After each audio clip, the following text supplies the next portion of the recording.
Salut à tous, moi c'est Andreas, bienvenue sur ce second numéro de Total DC. À l'occasion de la sortie du film Batman vs Superman, l'aube de la justice ce mois-ci, je vais évidemment vous parler de l'histoire des affrontements entre Batman et Superman.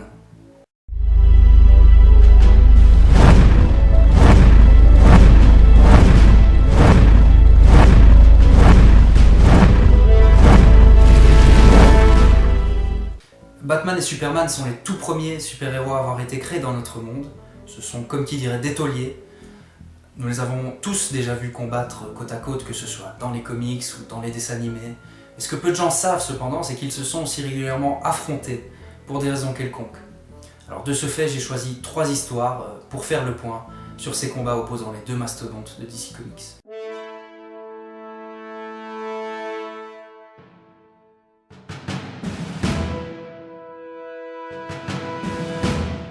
Batman Silence, un comic book écrit par Jeff Loeb et dessiné par Jim Lee, raconte l'une des meilleures histoires de Batman de tous les temps. Dans cette œuvre, Superman est contrôlé par Poison Ivy, qui est elle-même poursuivie par Batman et Catwoman. Le Kryptonien a pour mission de les mettre hors d'état de nuire. Le Chevalier Noir improvise alors une stratégie. Il emmène Superman dans les égouts de Metropolis. Les murs de ceux-ci étant faits en plomb, Superman ne peut pas se servir de sa vision à rayon X pour voir au travers. Batman en profite alors pour lui faire croire qu'il a diffusé un gaz et que s'il se sert de sa vision thermique, les égouts exploseront.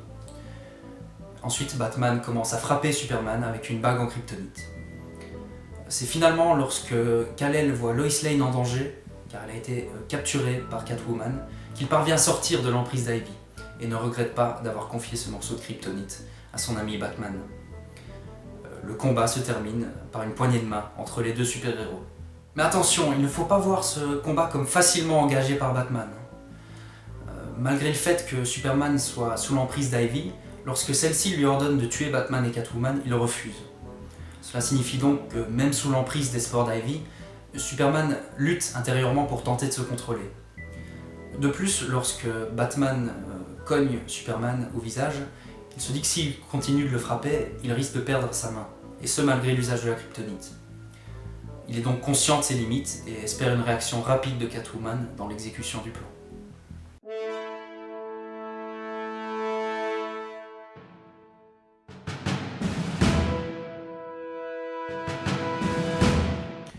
Avec Superman Red Son, nous entrons dans le vif du sujet, dans l'élément principal de l'affrontement des deux super-héros, un désaccord idéologique.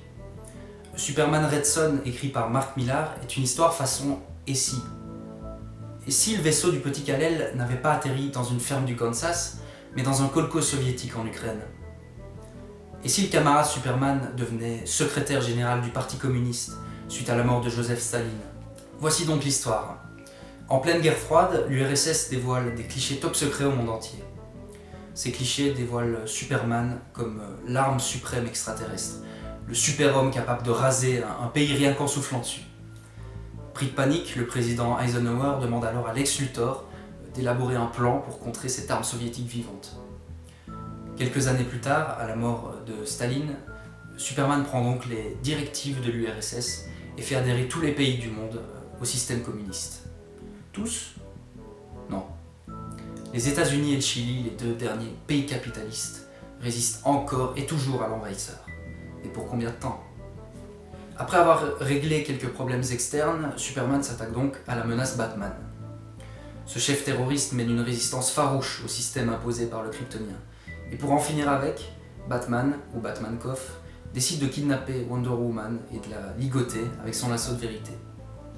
Il piège ensuite Superman dans un goulag en Sibérie, entouré de lampes solaires qui projettent les rayons du soleil rouge de la planète Krypton. Superman ainsi affaibli, Batman en profite alors pour distribuer quelques points sur son visage. Mais pendant ce temps, Wonder Woman parvient à se détacher et détruit les lampes. Superman, qui a donc repris ses forces, décide néanmoins de ne pas tuer son adversaire, mais préfère lui faire subir un lavage de cerveau pour en faire son esclave. Mais Batmankov, qui avait avalé une bombe avant de venir en Sibérie, décide de la faire exploser à ce moment.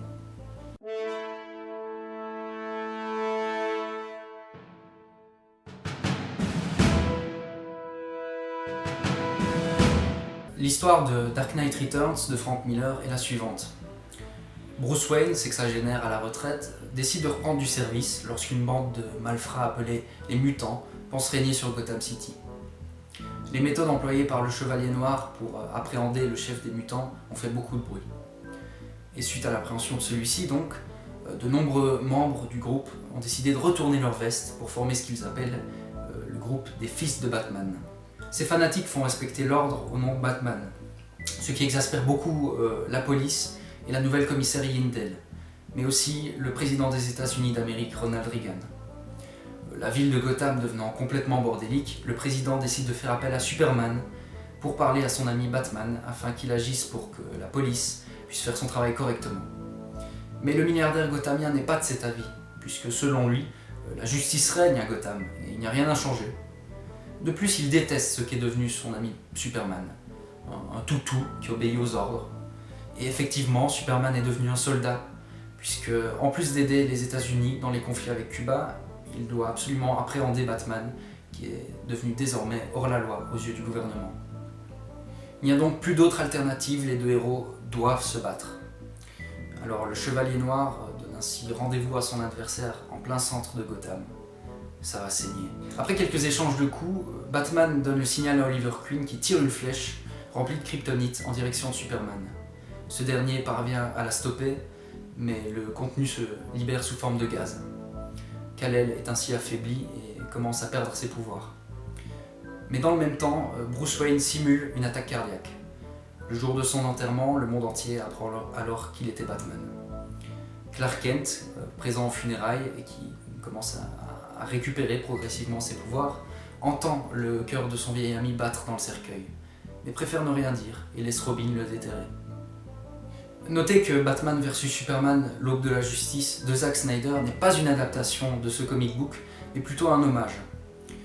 N'espérez donc pas retrouver une histoire semblable à celle-ci, mais bien des clins d'œil.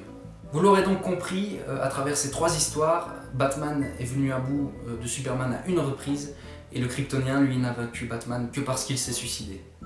Toutefois, en étant réaliste, il faut noter que le Chevalier Noir ne pourrait rien faire face à l'Homme d'Acier sans Kryptonite, son point faible. De plus, dans Batman Silence et Dark Knight Returns, le Chevalier Noir est aidé respectivement par Catwoman et Oliver Queen. Nous savons tous que Superman pourrait tuer Batman sans même le toucher, mais ce que nous savons aussi c'est qu'il ne le fera jamais, et ça même Batman le sait. Le problème de Superman, si on peut appeler ça un problème, c'est qu'il possède un énorme sens moral et une certaine retenue face à ses adversaires. Il n'utilise que très rarement ses pouvoirs au maximum. Mais si vous voulez vraiment avoir Superman, avoir les boules, avoir la rage, je vous conseille alors, ou reconseille, Superman vs l'Élite. Il est effrayant dedans. Voilà, c'est tout pour ce second numéro de Total DC. J'espère que vous en savez plus sur Batman contre Superman. Je vous conseille fortement de lire, si ce n'est pas déjà fait, Superman Red Son, Batman Silence et Dark Knight Returns. Et si la lecture ne vous suffit pas, je vous conseille alors The Dark Knight Returns partie 1 et 2. Au prochain numéro, nous aborderons l'histoire du plus grand détective du monde, vous l'aurez deviné, Batman. Enfin, pour être au courant de nos prochains projets, je vous conseille d'aimer notre page Facebook, le lien se trouve dans la description. À la prochaine!